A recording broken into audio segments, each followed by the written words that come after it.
And that, my friends, is how America was made great once again. Breaking at this hour, Jimmy Sengenberger is currently at the crossroads of politics and economics. Radio broadcaster master, now the celeb on the web. He's the smarty of the party. He's in cahoots with the grassroots. Jimmy at the Crossroads brings you thought-provoking commentary, hard-hitting interviews, original satire, and the best bumper music known to man. Jimmy at the Crossroads! Gonna talk money, gonna talk politics, great for all generations. Oh, what a great mix, I said. Gonna talk money, gonna talk politics, great for all generations. Oh, what a great mix. I got Jimmy at the Crossroads, making sense out of nonsense. People want answers, they want to understand. They come to the crossroads and Jimmy gives them the plan. I said, gonna talk money, gonna talk politics, great for all generations. Oh, what a great mix. I got Jimmy at the crossroads, making sense out of nonsense. Come on, Jimmy, what you got?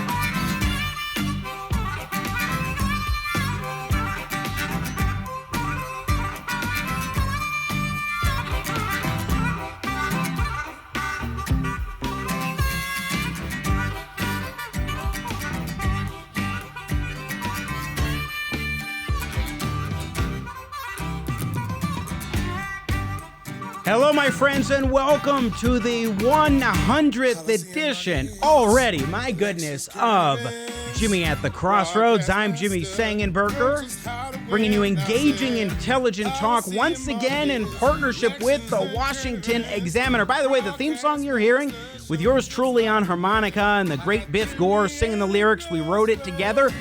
Gordon Chang finally listened to it, and I got good feedback from him on Wednesday, and he said it really pops. I will take that as high praise. Good to be with you today, again in partnership with the Washington Examiner, bringing you engaging, intelligent talk, as I said, but also making sense out of nonsense for the 100th broadcast here on Jimmy at the Crossroads. Please, if you have not done so already, subscribe to the YouTube channel at youtube.com/Jimmy at the Crossroads. You can also go ahead and follow me, and I encourage this too. You can and you should. Follow me on Twitter at Sang Center. That's Sang with an E, not an A, Center on Twitter, just like it says right here.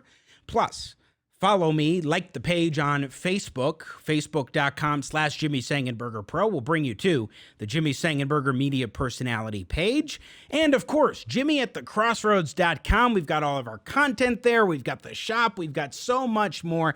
Check it out. Plus, I would be remiss if I didn't remind you to like, subscribe, follow all those good things to our friends at the Washington Examiner on YouTube, Facebook, Twitter, and of course, at WashingtonExaminer.com. So with this being our 100th show, in just a little bit, we're going to bring on our producer extraordinaire, Nathan Matoush, who day in and day out works the Matoush magic right here on Jimmy at the Crossroads. We're going to have some fun in the next segment.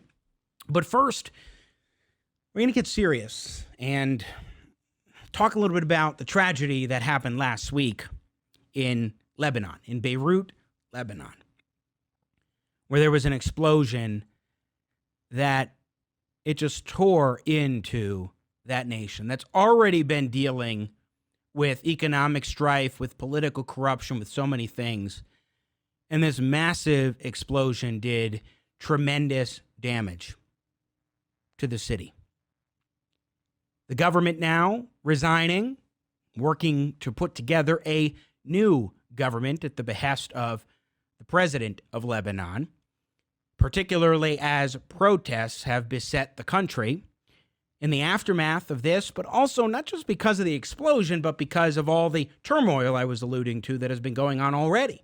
Economic strife, you have the coronavirus, COVID-19 pandemic, of course. You've got political corruption, lots going on. To break it all down and get a good understanding of what's happening, I am very pleased to welcome back to Jimmy at the Crossroads. It's been quite some time, a man who is a dear friend. He is an immigrant to the United States of America, originally from Lebanon. From 1986 to 1989, he was Ronald Reagan and George H.W. Bush's ambassador to Bahrain. And then also George H.W. Bush asked him to come back to help with the diplomatic effort in the First Gulf War. And Ambassador Sam Zakhem, dear friend and like me, a Coloradan, rejoins us here on Jimmy at the Crossroads. Ambassador, sir, welcome to the show. Thank you, Jimmy. It's such a pleasure to be with you always. It is my pleasure, sir, and always a pleasure and a privilege to be with you. But I'd only wish it was under different circumstances. I know for days now you have been consistently on the phone, talking with family and friends that you have back in Lebanon. You've been doing media interviews with outlets in Lebanon. Please give us your sense for what happened with this explosion and where things are at overall in terms of the strife in the country, particularly in the capital city of Beirut. Well, the investigation is still going on, but there were so much explosives stored at the seaport in Beirut, and when they exploded, some of which it is thought that Hezbollah had also stored at the seaport. And when they exploded, you know the rest of the story. A good part of Beirut was destroyed. The whole section next to the seaport was destroyed. Unfortunately, almost 300,000 out of the 4.5 million Lebanese are homeless. Many homes have been destroyed. So many hospitals that were in the center of Beirut had been destroyed, and the people throughout the country have been, as you alluded, suffered from the coronavirus, from economic a slowdown and depression in their economy.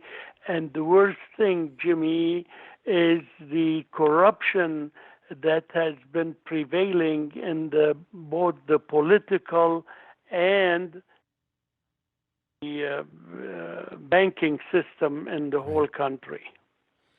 Yeah, economically, this is truly devastating. More than 150 people have died, but what you're describing here, Ambassador Zakhem, is devastation that is more than just the loss of lives, but loss of livelihoods. You were telling me about the number of homeless, the percentage of the population that have been rendered homeless as a result of this, and what the equivalent would be if it was here in the United States of America, simply as a result of this blast. Can you tell us what you told me?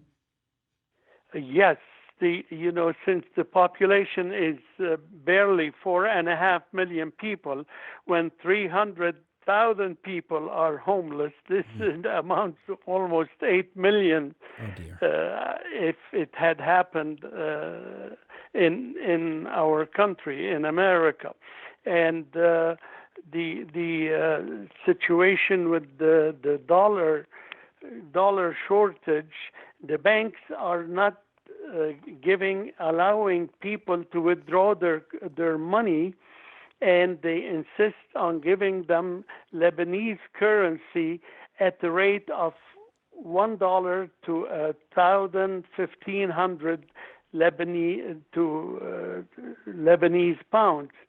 And now the dollar on the black market is almost 10,000 Lebanese pounds instead of 1,500, and there is mass hunger, poverty, and that's why the people are in the streets striking or protesting against the inefficiency and the corruption that is prevailing in the political and banking system.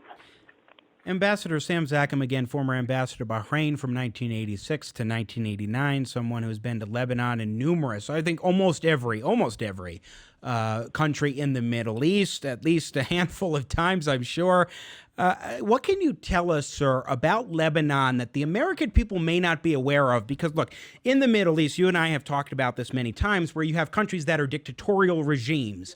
And the question really is, are they going to advance American interests, or are they going to go against American interests? For example, we see Saudi Arabia, it's an authoritarian government, but generally speaking, they're in line with American interests, versus Iran, dictatorial, authoritarian Islamic government.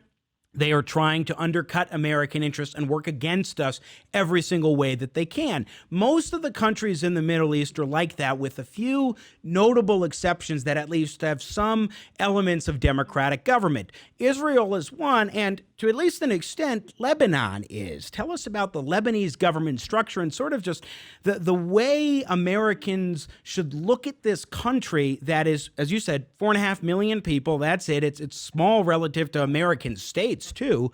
But what should we know about it? Well, Lebanon is smaller in area than Rhode Island, our smallest state in the United States of America. But Lebanon had been traditionally a democratic has a democratic form of government. Unfortunately, though, the seats in parliament are apportioned according to religious affiliation, and there are 18 different recognized religions in Lebanon.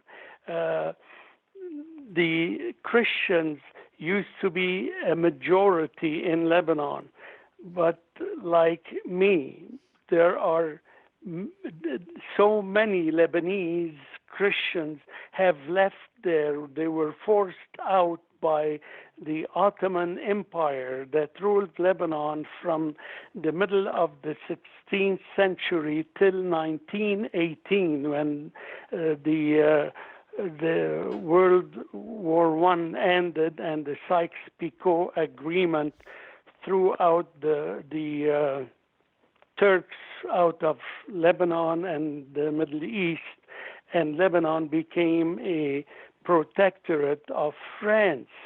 But in the meantime, so many of the Christians left. Out of maybe 73% Christians in Lebanon, now they have less than 30% and maybe even 25%.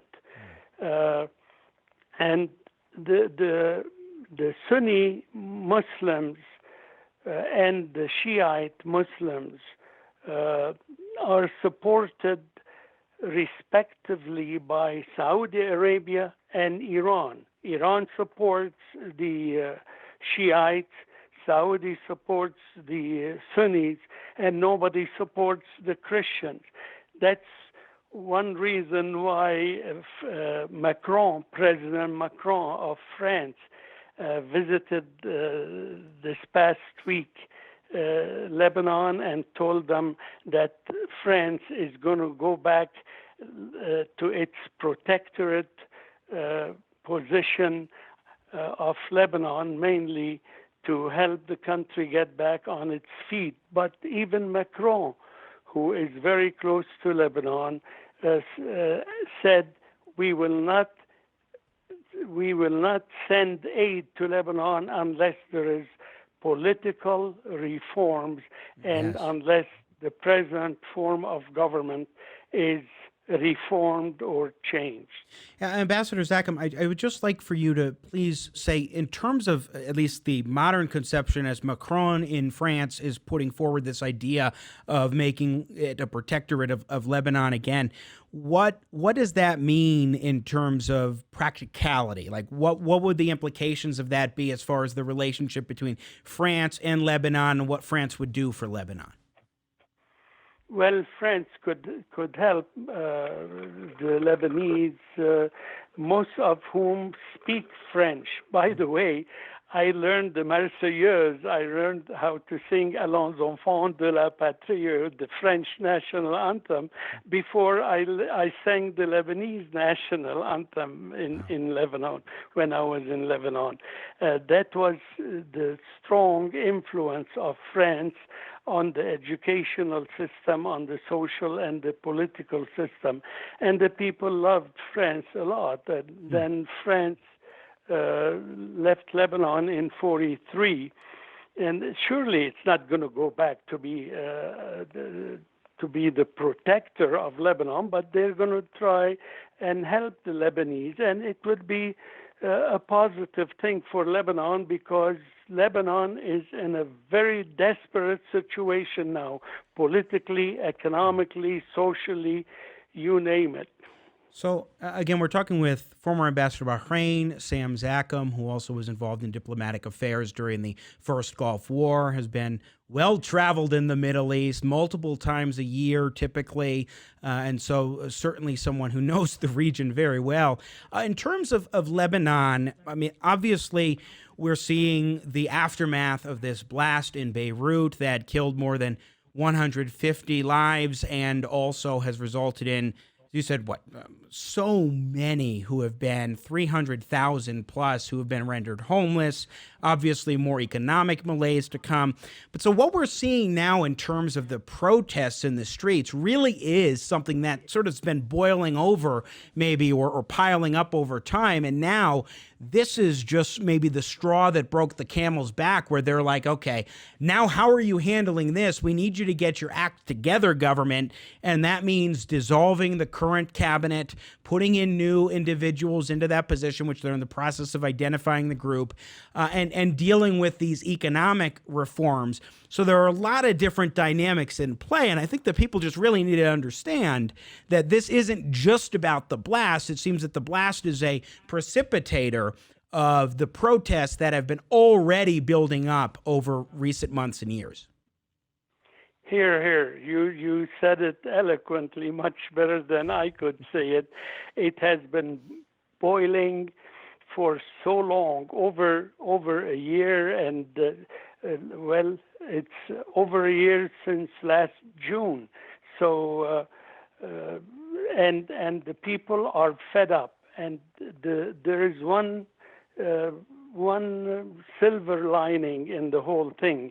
Muslims and Christians are together in the streets, and they're carrying one flag, the Lebanese flag, and they're saying they're not, Lebanon had suffered for almost 25 years of a civil war between Muslims and Christians, and now they seem to be together, mainly Sunnis and Christians of all denominations, opposed to Hezbollah.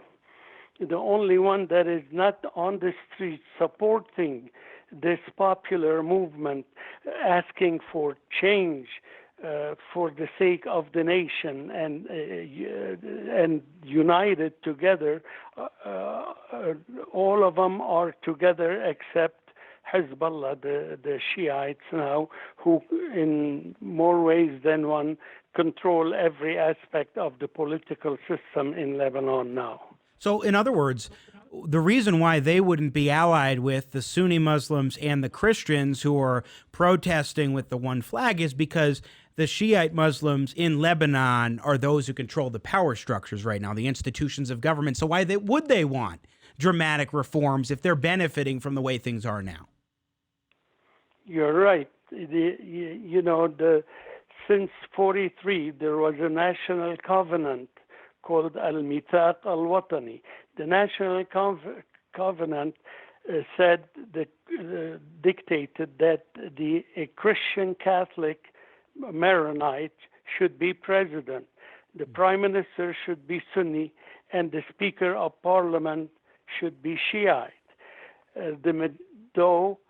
According to the popular vote, the Shiites now control parliament, and the speaker of parliament is called Nabih Berri, a person who I know very well.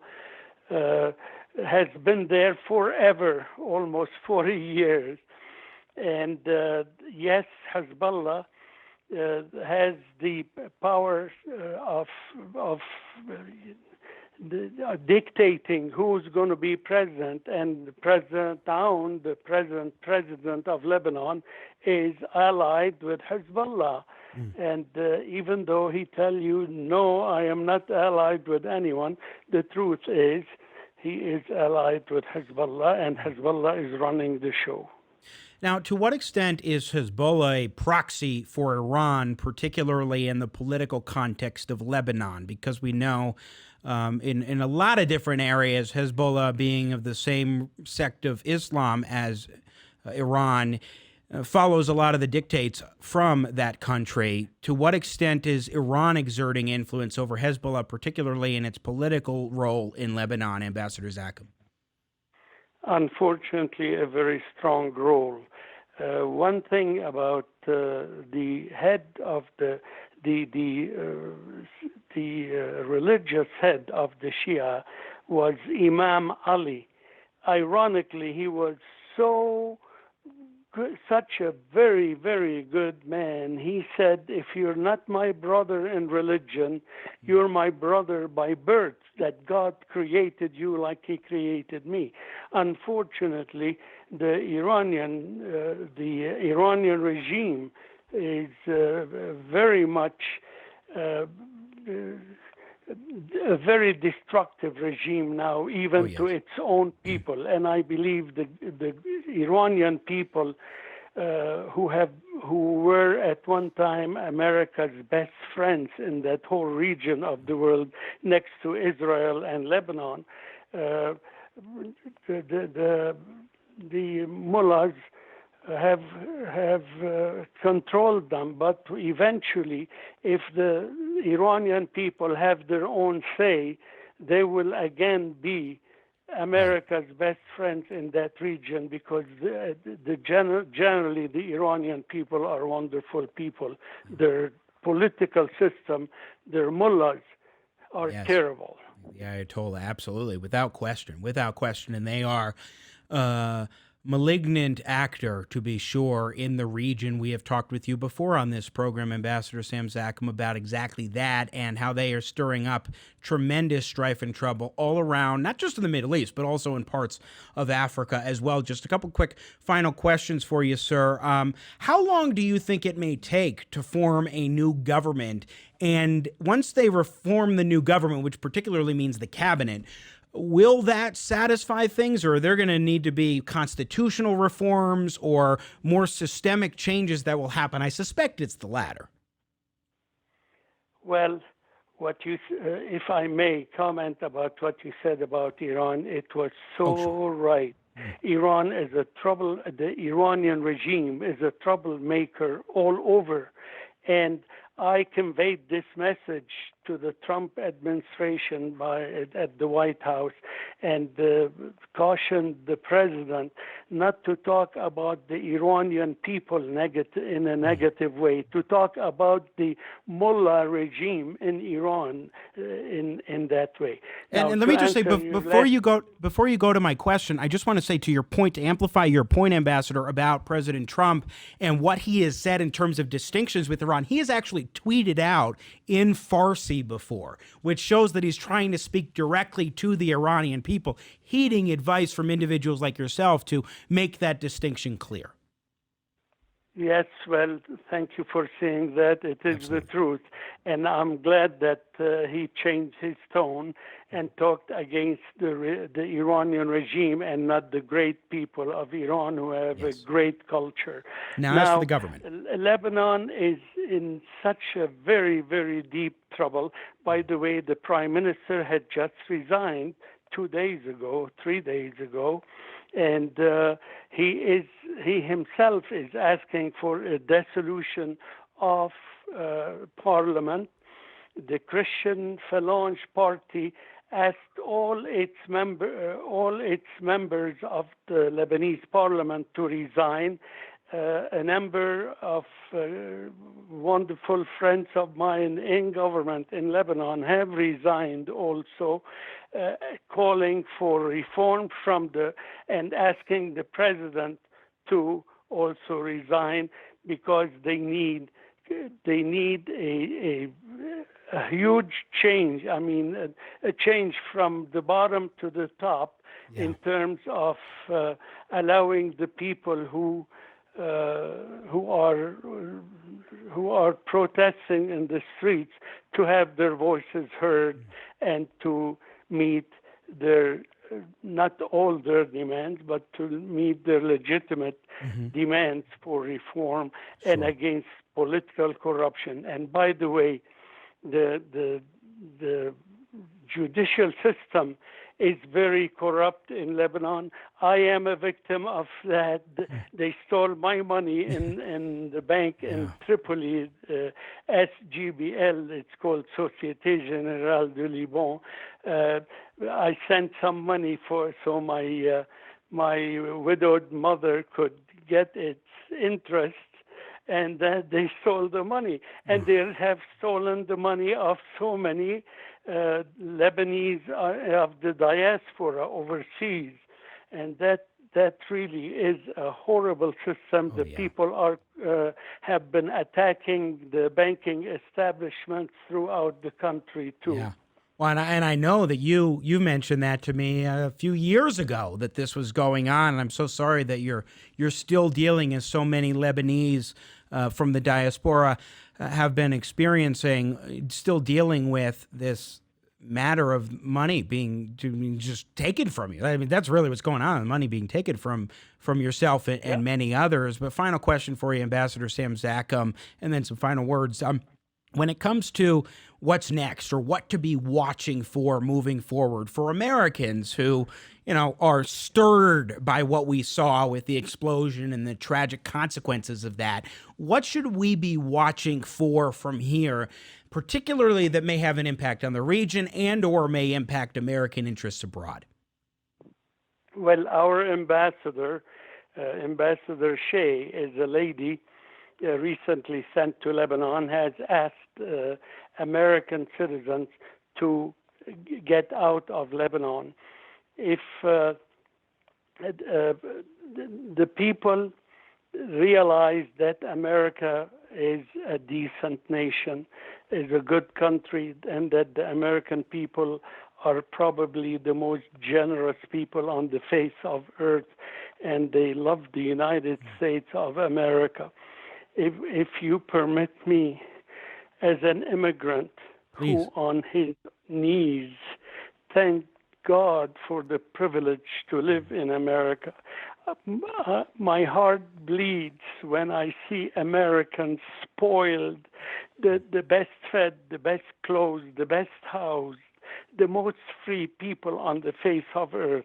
It aches me to see them striking in the street, rioting in the streets, when they are so privileged and when they should thank God that they live in America. This is the greatest country on earth. Any person who ever met me anywhere in the world, when they knew I was an ambassador, the first question they would ask, how can I get a visa to go to America? We're the envy of the world, yet our people are so ungrateful. They take America so for granted rather than taking America in gratitude and praising God for the privilege to live in the land of the free. I think those are wonderful words to help wrap things up here, Ambassador Sam Zakhem, and I so appreciate it. You are one of the most patriotic Americans I know, to be sure. And now we go back, I think, about a decade or so in our friendship, which is truly remarkable to think about. But one thing that I do want to say as we close is that I know mine and so many others' thoughts and prayers are with Lebanon, are with the people of your original home country who have been struggling so deeply in the past year or so, especially, and now over the course of the past week. And so our best wishes most certainly go out to Lebanon and to all of those who are suffering in that country, because look, we need to make sure that to the best extent we can as human beings that we are helping one another and supporting one another. And we can only hope and pray, I'm sure, that political and economic reforms, in addition to everything else that needs to happen over in Lebanon, will take place, because there are good people there who have been dealt a very horrid hand, and we need to give them all the support we can. Here, here. And, so many people have reached out to me, Jimmy, with prayers and with offers to help. So many. And even as we talk, there are people now trying to send clothes and all kinds of medicines, drugs, if you may, prescription drugs, so the poor people in Lebanon could use them. They need them badly. Absolutely. I think anybody who can provide any sort of support right now to the Lebanese people would certainly be appreciated and is most definitely needed. Ambassador Sam Zakhem, thoughts and prayers to all the people of Lebanon, especially your family. I know it's a pretty large Zakhem family over in Lebanon, but my best wishes to everyone there all together, but also a special best wishes to your family and condolences as well as we witness this very and to you time. And yours as well, and God bless America. Absolutely. I end every show by saying exactly that. Ambassador Sam Zakhem, we'll catch up soon, my friend. Thank you so much for taking the time to join us here on Jimmy at the Crossroads. Thank you, sir. Thank you. Thank you. Once again, Ambassador Sam Zakhem joining us here on Jimmy at the Crossroads, coming to you in partnership with the Washington Examiner, a very difficult time and situation in Lebanon. And we truly appreciate Ambassador Zakhem's contributions in taking the time today to help us discuss this very important issue and break it down. It is our 100th episode here on Jimmy at the Crossroads. We're going to take a quick break. When we come back, Nathan Matoush, producer extraordinaire, working the Matoush magic, will join me to just reflect for a few minutes. We'll have some fun on the other side. Here again on the show that brings you engaging, intelligent talk, saying style. One thing, by the way, I wish I'd mentioned with Zakhem before, the Reagan bobblehead here. He absolutely is a tremendous fan of Ronald Reagan, who, of course, appointed him as ambassador to Bahrain. So well wishes from President Reagan's bobblehead to Ambassador Sam Zakhem right here from Jimmy at the Crossroads. We're going to take a break. We will be back in a few moments. Stay with us. America's politics are crazy. The culture is in flux. That's why we work hard to help you keep up. More politics, more culture, and more access. We focus on the biggest stories of the day with some of the biggest names in politics and punditry. Go to our website, WashingtonExaminer.com. Subscribe to our YouTube channel. Be sure to follow us on Facebook, Twitter, and Instagram. Hey, this is Frankie. Hey, and I'm Angelo. We're the owners of F&A Pizzeria. If you're looking for the best pizza in town, remember us, F&A. Hey, we got the best crust. F&A. We got the best cheese. F&A. We got the best sauce. F&A, man. Put it all together, what do you got? F&A. Yeah, you got that right. F&A. F&A Pizza on the corner of Hill Yeah Avenue and Dam Straight Street.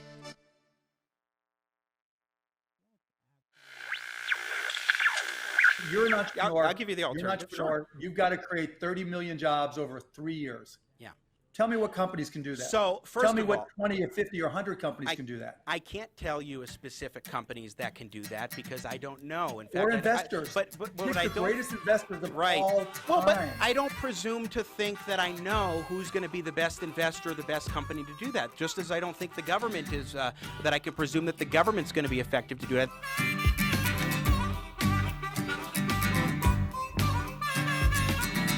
Gonna talk money, gonna talk politics. Great for all generations. Oh, what a great mix, I said. Has been on a determined campaign to convince the world that everything is hunky-dory. And when the government actually spends so much effort trying to convince you of something, you got to be very suspicious.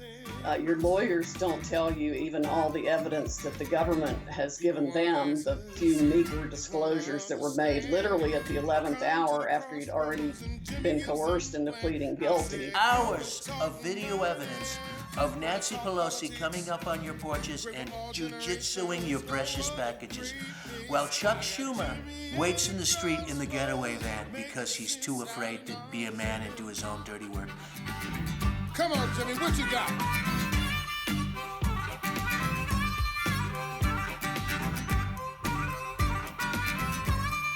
Is it scary that YouTube and Twitter and Facebook have this kind of power over us?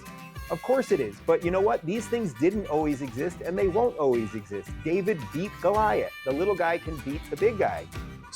So we have to figure out ways to fight in which we are able to have that kind of reach. We can build our own megaphones. And this is a little bit of a longer term project. It goes beyond Trump's re-election because it affects every election. I'm good, man. It's a partnership. We're like this, Jimmy. I got you. Jimmy, can I tell you that I've done about 200 shows in the last 3 weeks for this book tour? This has been by far my favorite interview. And that, my friends, is how America was made great once again.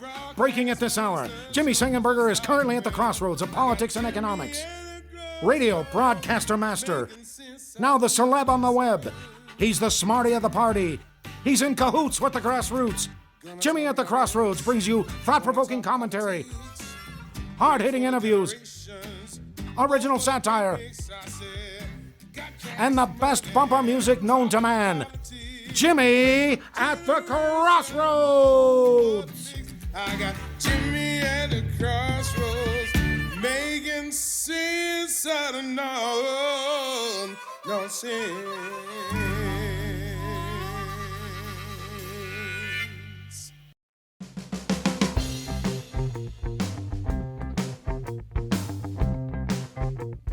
And ladies and gentlemen, welcome back to Jimmy at the Crossroads. We've made it to episode 100, and it is my pleasure to bring back Mr. Sang Style on the harmonica, Jimmy Sengenberger.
Welcome back once again to the show, where occasionally the hostess decides to whip out a harmonica, especially in celebration of 100 episodes. Thanks for being along for the ride here on Jimmy at the Crossroads.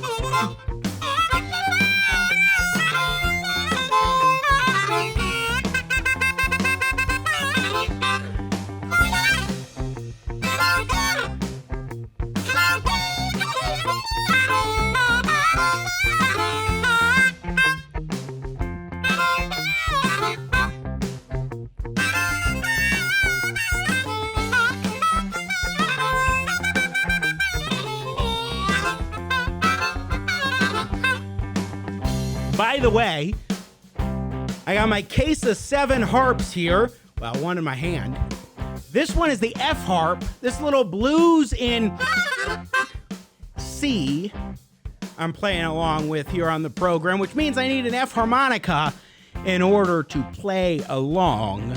Because that's just how it goes. It's the circle of fifths. Welcome back once again. Jimmy at the Crossroads, 100 episodes. Nathan Matoush, producer extraordinaire, working the Matoush magic. Let's bring you on screen, brother. Come on, we're at 100. How are you? Jimmy, I'm doing great. 100 episodes of Jimmy at the Crossroads. We've come so long.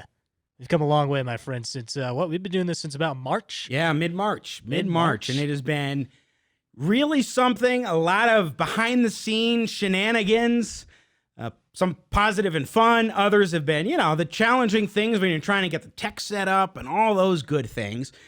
But I just really want to know, what'd you think of the harp playing? Was that all right? Oh, that's outstanding. And like we've said on this show so many times, like all these guests say, you are one of the only conservative talk show hosts that has your own intro. You play the harmonica. I mean, Jimmy Sengenberger, you could do a lot of things, my friend. I can't name another host that has his own theme song where he's party to it. Yeah. I do mean party to it, by the way. We're having a party time every time we're hearing that tune and when we were recording it, too. Oh, yeah. Yeah, definitely. And we all get up and celebrate for 100 episodes. It's always such an honor just working beside you and Corby Wise and everyone that contributes to Jimmy at the Crossroads. Corby Wise. I mean, videos galore that we have done in this program have been because of Corby and VIP Video Productions. Jimmy Viles, Jimmy with an IE. He's our announcer at the beginning of the show and in a lot of our videos that we play, the fun video breaks. We've got Mark Corrigan, who is the Donald Trump that you see in some of these videos. I'm going to be talking with him on Friday. We're going to work on a couple new things that I think should be pretty fun. But yeah, we've got quite a team. Our friends at the Washington Examiner, absolutely extraordinary. Always the best guests there. Yeah, everyone contributes to the show. We always, if one of those people are not involved with this show, then the ship sinks. We're all a team. We're all one here at Jimmy at the Crossroads. Let's get 100 more episodes in. What do you think, my friend? I think 100 more, 200 more, 300 more. The 1,000 sky's more. the limit. And we've got some exciting things we're working on to take things to the next level. So stay tuned for that. Look, we've done quite a lot. I want you to put up, please, Mr. Matoush. Again, let's get some. Nathan works the Matoush magic day in and day out here on Jimmy at the Crossroads and has for these 100 episodes. And I want to show a little bit, just in the background here, we see some of what we played this video during the break, but you see there Mark Cuban. So some of the highlights that we've done here on Jimmy at the Crossroads, and more recently we've had some tremendous additions. Allie Beth Stuckey the other day, Gordon Chang just yesterday here on Jimmy at the Crossroads. I mean, the list goes on, and you'll see here in just a moment. Let's skip a little bit more, please, Nathan, to show when we get there. We go. There's good old Gordon Chang and Sidney Powell, Michael Flynn's lawyer, still in the thick of it as they're still trying to go after Michael Flynn, it seems, which is just patently absurd. That guy has been through more than his fair share of nonsense. There's good old Donald Trump in one of our exclusive videos talking about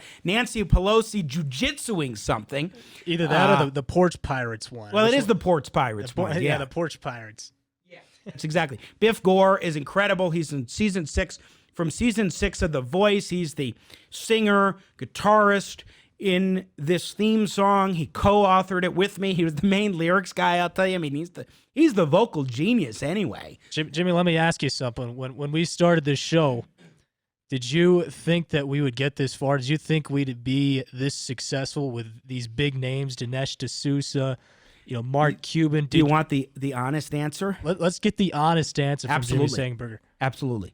I have always, coming up in September, next month, we're going to be a full decade into AM radio by yours truly. A full decade into hosting radio. And so I've built up relationships and connections and rapport with organizations and individuals who come on as guests and different PR folks that represent them. I mean, that's why we're able to bring top-class guests here on Jimmy at the Crossroads, is because of those relationships, because of fostering these intellectual and engaging and fun and sometimes silly, serious, we run the gamut, in these conversations. And that's what I always have strived to do. And that's what we strive to do here on Jimmy at the Crossroads. So honestly, no, I'm not surprised that we brought in this caliber of guests. It's going to get better, folks. You just wait and see. But also, I need it to keep on going. I'm loving this. I'm loving the new things that we're working on, some exciting next steps, lots to happen. And so I'm thrilled about that. And now we got good old Ronald Reagan up here. Let's go back there. Yeah, I was going to say, you're knocking him off the screen as I'm mentioning Ronald Reagan. You can't knock that man off the screen. I mean, think about how much that man loves this country, and he's smiling down. So I want to ask you. I want to ask you a couple of questions, though. First of all, just from the show standpoint, any particular guests in our 100 episodes? Yes, folks, I know a few of them have been best ofs. That's okay. From our 100 episodes, any particular guests that really stand out? I mean, obviously. And by the way, feel free to put yourself full screen if you want to, brother. Yeah, let's get the full screen going here, Matoush Magic style. Obviously, the Mark Cuban interview was outstanding. I remember the night before that, I was thinking to myself, I better not mess this up. This is a big name here. This is Mark Cuban. This is awesome. And Mark Cuban was a great segment, and you really took it to him. You had a debate live on air with Mark Cuban, the owner of the Dallas Mavericks, and entrepreneur expert. He knows his stuff, and you really took it to him live on this show. I'm sure he respects that. I'm sure he'll come on again. But I also really enjoyed having Dinesh D'Souza on. I like listening to that guy's commentary. I like listening to his documentaries. I watched Obama's America 2016, and every time it seems I had your lower third up. Every time it seems that guy comes on, it always seems like folks, that is not Jimmy Sengenberger. He was just lying to you for the past minute. Nathan Matoush was lying to you for the past minute. That's right. Matoush Magic is back here. That was not not Jimmy Sengenberger. It was Dark Magic. That's right. Dark Magic. You got Matoush Magic. We got all sorts of magical things that happen on the show. But yeah, Dinesh D'Souza, Sidney Powell, like we've mentioned on the show. I've always enjoyed watching Basel Boz. Oh, yes. Good old Boz. From the Blacklist. I love seeing him come on. Rashini Rajkumar, all these guys that I've really gotten to know on the show, even just not really being in the background. Some of them don't even know I exist really, but I've really got to know some of them, and it's been an honor. Let's get 100 more episodes, 100 more guests here. I don't know. Is that machine's clicked up? Because at some point we might need a good applause line here. We got some new equipment in here the other day, and I don't know if we're all set up for it, but we just might need a little bit of that to figure out how this works. But there we go. Yeah. There we go. Jimmy Sengenberger, folks. That's how we do it. You'll have to play that one more time. All right, so I want to ask you a couple things. First of all, you were telling me about the story Tucker Carlson over on the NBA. Well, I mean, he's not on the NBA, but Tucker Carlson beating the NBA in the ratings, much to the chagrin of our past guest and hopefully future guest, Mark Cuban. Put up the story. Yeah, there it is, folks. Just make sure we're on the screen too, and just double check. Oh, perfect. I'm sorry. Just wanted to we haven't done this quite done this before, so we want to make sure. All right, put it up. So here we go. Yeah, you let me know when it's up. Go. Yep, you're good. There we go. There we go, folks. So yeah, Fox News outshines the NBA in viewership. That's right. Who's this source? What was this story from? The source is coming from the Post-Millennial. All right. How about those millennials? We love those millennials. You're barely a millennial. Yeah, you're in the club. I make the cut, just barely, my friend. But yeah, how about Tucker Carlson outshining the NBA in total viewership? We're going to scroll down here. Here's the numbers. Pretty striking. Mark Cuban tweeted about it. Let's see. In the Advertiser, coveted 18 through 49 demographic, our primetime outperformed Tucker in primetime by 215%. But let's see here. Tucker Carlson's TV ratings continue to dominate the NBA. His Thursday night show had 3.65 million viewers. That's, two NBA primetime Thursday games combined for only 2.6 million viewership. So, wow. How about Tucker Carlson? Wow. Coming in big there. Well, but what Fox that also News. shows, and just let's keep the numbers up on the screen, please. What that also shows is how frustrated people probably are with the NBA and the fact that they are so politicized now with the Black Lives Matter. The extent to which they're going in making that in your face is just stunning. Yeah, and it's not so much the movement. I mean, obviously that gets a lot of people upset. That gets me a lot upset. It's more of bringing politics in your face type of deal when we're dealing with sports. That's never happened before. Sports has never been a place where we talk about politics, maybe every once in a while, but the fact that it's right in your face, it's tough. What is it Mark Cuban says in this tweet here? So he says in this tweet here, I think he was kind of defending the NBA in some kind of way. He was really upset, as it says at the top here. Dallas Mavericks owner Mark Cuban was not happy. I think he was trying to defend it in a way, and he said, in the advertiser, coveted 18 through 49 demographic, our primetime outperformed Tucker in primetime by 215%. It said, but then it says he did slaughter us in the 70-plus demographic, so have to give credit there. Well, so but it's overall, almost like but the you really didn't know overall what to numbers, say. still the overall numbers are pretty notable. But sure, fair enough to Mark Cuban for his his defense there of what the NBA is charting up. But it seems he's a supporter of all things Black Lives Matter showing up at the NBA, which is pretty striking. Okay, quick final question for you, Nathan Matoush. College sports. Yep. What's shaking there? Looks like there are some seasons that are getting canceled. Yeah, college sports, they had the Big Ten Conference cancel their season at least until January 1st. This is not just including football, but this is including all sports.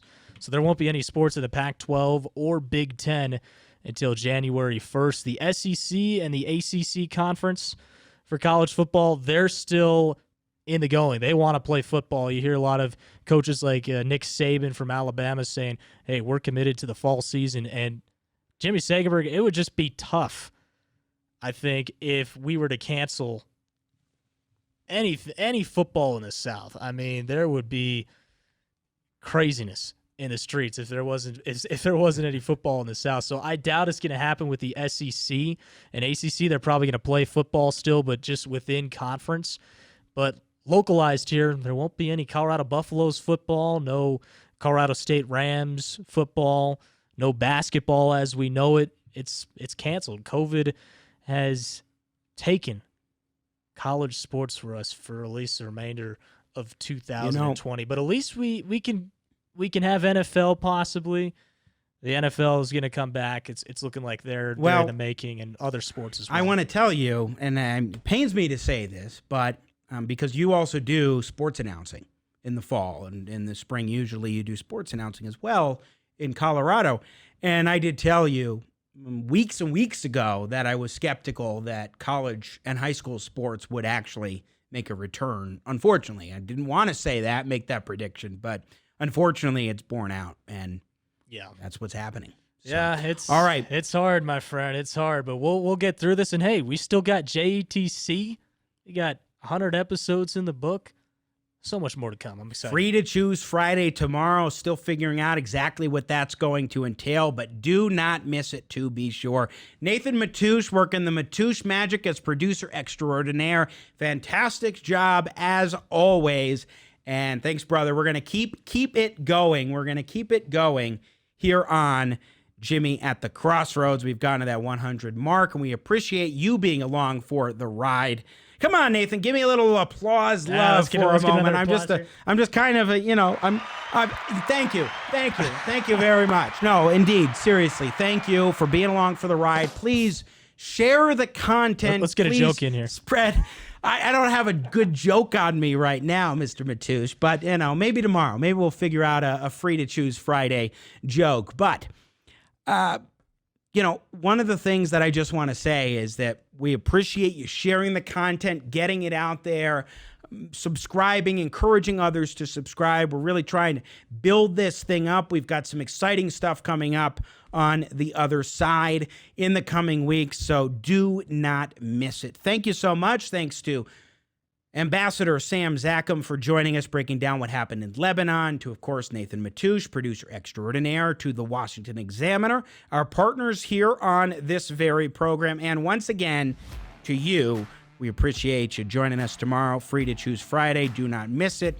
Jimmy at thecrossroads.com. You got the shop there. You got everything going on right there in terms of the content and so much more. Check it out. Thanks so much. Stay well. Be healthy. We'll be back tomorrow. Free to choose Friday. And as always, and as Ambassador Zakhem said earlier, may God bless America. Thank you.